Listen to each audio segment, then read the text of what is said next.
నమస్తే, welcome to V97 news. Ambedkar Konaseema జిల్లా ఐనవిల్లి మండలం సర్పంచ్ కాశీ ఆధ్వర్యంలో మాగం పంచాయతీ సచివాలయం మరియు హెల్త్ డిపార్ట్మెంట్ రెవెన్యూ సిబ్బంది బుధవారం గాంధీ 76వ వర్ధంతి ఘనంగా నిర్వహించారు. ఈ కార్యక్రమంలో సిహెచ్ మేరీ, ఏఎన్ఎం వంగా దేవి, గ్రామ సీనియర్ రెవెన్యూ అధికారి నామాడి నాగరాజు, పంచాయతీ కార్యదర్శి సురేష్ మరియు ఆశా వర్కర్లు, వాలంటీర్లు, గ్రామ పెద్దలు తదితరులు పాల్గొన్నారు.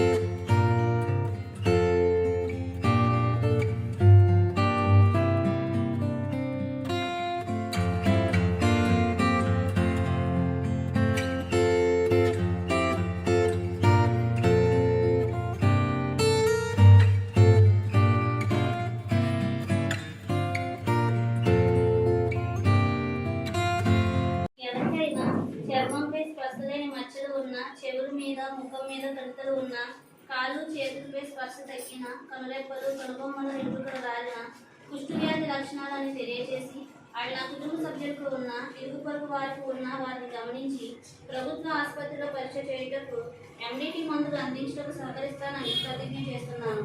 నేను వారిని నా కుటుంబ సభ్యులుగా భావించి వారిని ప్రేమతో శ్రద్ధగా చూసుకుంటానని, వారిపై ఏ విధమైన వివక్ష చూపకుండా వారికి తగిన చికిత్స అందించడానికి సహకరిస్తానని, కుష్టి వ్యాధికి పూర్తిగా నయమవుతుంది, సకాల వైద్యంతో అంగవైకల్యం నివారించవచ్చునని తెలియజేస్తాను.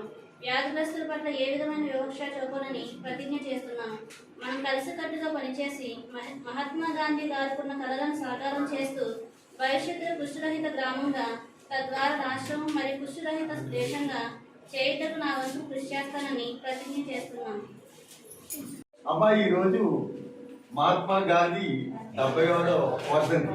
మీకు అందరికీ తెలుసమ్మా, మహాత్మా గాంధీ సత్యం అహింస ఆ మార్గం తీసుకున్నారు.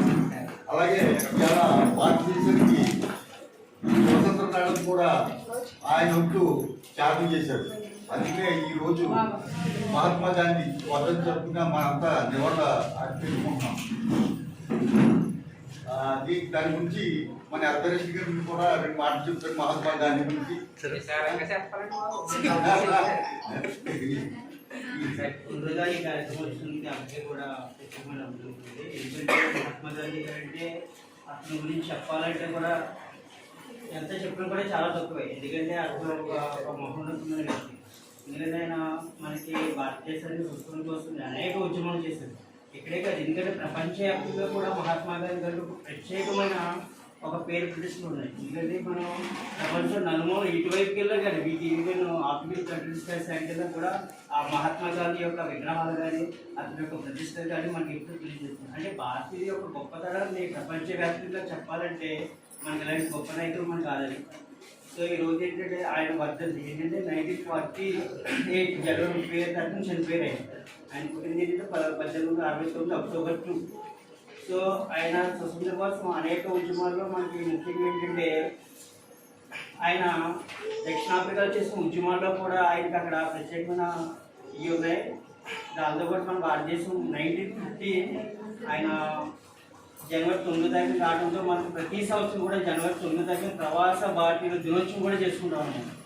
సో ఇంకా చాలా ఉన్నాయి, మీతో మాట్లాడండి.